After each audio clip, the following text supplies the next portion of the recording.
Karibu sana mtazamaji, tujuzane yote ambayo yanajiri katika anga za kimataifa. Kiuhalisia kuna mambo mengi sana ambayo kwa sasa hivi yanaendelea na unapaswa kuyafahamu mtazamaji, kwa sababu hali katika ukanda wa Mashariki ya Kati inazidi kuwa tata kweli kweli. Sasa Marekani imeishambulia Irani kwa siku ya 9 mfululizo, lakini pia Irani nayo imejibu mashambulizi ya Marekani kwa kushambulia maslahi ya Marekani katika ukanda wa Mashariki ya Kati.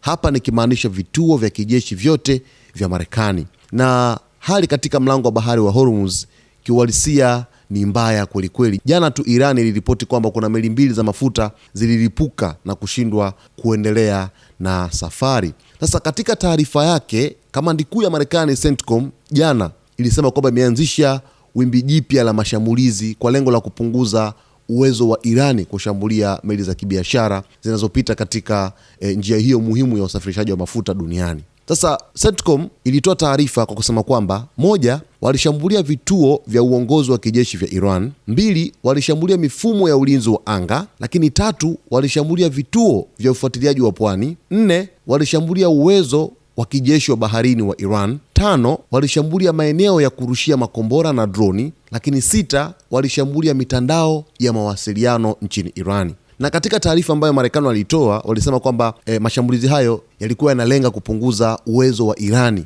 wa kushambulia meli za kibiashara na mabaharia wanaopita katika mlango wa bahari wa Hormuz. Lakini baadaye tena vyombo vya habari vya Irani kupitia shirika la habari la Tasnim vilisema kwamba makombora ya Marekani yalipiga miji kadhaa ya Irani mapema siku ya Jumatatu, na milipuko ilisikika katika maeneo kama Tabrizi, Chabahari, Konaraki, bandari Mashhad pamoja na bandari Imam Khomeini. Huko ndiko maeneo ambayo milipuko ilisikika ya mashambulizi ya Marekani. Lakini baadaye tena ikaja katoka taarifa kutoka kwa waziri wa mambo ya nje wa Marekani Marco Rubio. Alisema kwamba Marekani itaendelea kuishambulia Irani ikiwa itaendelea kulenga meli za kibiashara katika mlango wa bahari wa Hormuz. Hapa na nukuu kile ambacho Rubio alikisema. Alisema kwamba mlango wa Hormuz ni njia ya kimataifa ya maji na Irani inaendelea kushambulia meli zinazopita katika njia hiyo, na aliongeza kuwa Marekani bado iko tayari kwa suluhisho la kidiplomasia, lakini italazimika kujibu ikiwa Irani itaendelea kuharibu na kudhibiti njia hiyo ya kimataifa.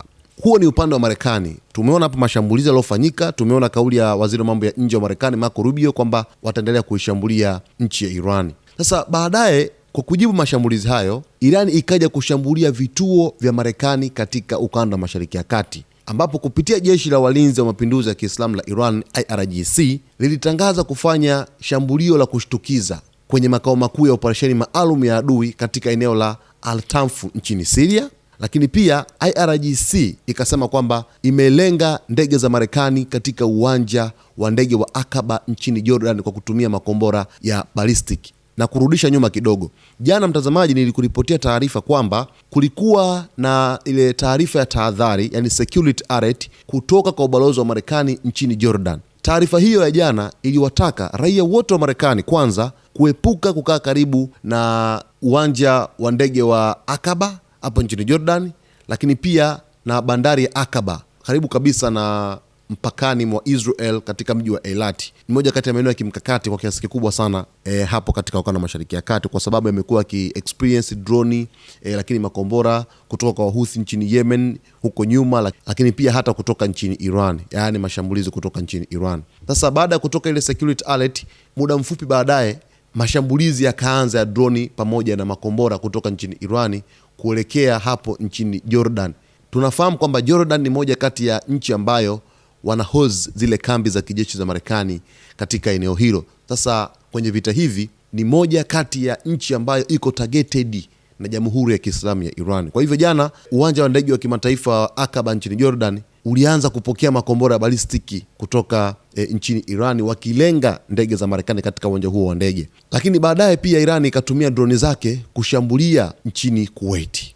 Sasa serikali ya Kuwait ikatoa taarifa yenyewe, ikasema kwamba kiwanda cha kusafisha maji ya chumvi desalination plant kilishambuliwa kwa siku ya 2 mfululizo na kusababisha moto. Nyuma, yani juzi, kiwanda hicho pia kilishambuliwa na makombora pamoja na droni. Jana pia kiwanda hicho kimeshambuliwa tena kwa siku ya 2 mfululizo na Kuwait wamethibitisha hilo. Hiki ni kiwanda cha kusafisha maji ya chumvi. Yaani wanasafisha maji ya chumvi yanakuwa maji masafi, yanakuwa maji laini kwa lugha nyingine ya kisayansi, wanatumia raia pale nchini Kuwait. Kuwait ikasema kwamba lilikuwa ni shambulio la moja kwa moja dhidi ya miundombinu muhimu ya kiraia huko nchini Kuwait na ikalaani kama kawaida.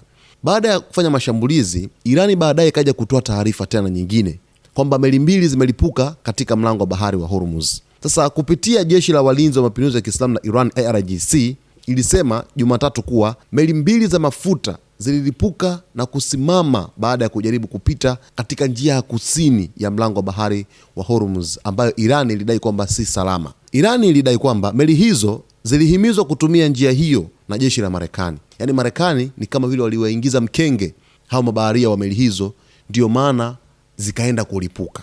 Sasa kupitia shirika la habari la Reuters lenyewe halikuweza kuthibitisha tukio hilo mara moja, na IRGC haikutaja majina ya meli hizo, nchi zilizosajiliwa, idadi ya wafanyakazi walikuwa wangapi, kama kuna waliouawa au kujeruhiwa. Lakini Iran yenyewe ikaonya kwamba njia hiyo itaendelea kuwa hatari hadi pale kile ilichokiita uchokozi wa Marekani utakapokoma kabisa. Na IRGC ikatoa taarifa ikasema kwamba njia hiyo haitakuwa salama kwa usafirishaji wa bidhaa za petroli, hata tone moja la mafuta na gesi, kwamba hawatakuwa salama wote watakaopita katika eneo hilo. Tuzungumze kidogo hapa kwenye meli mbili za mafuta ambazo zimelipuka pale Hormuz.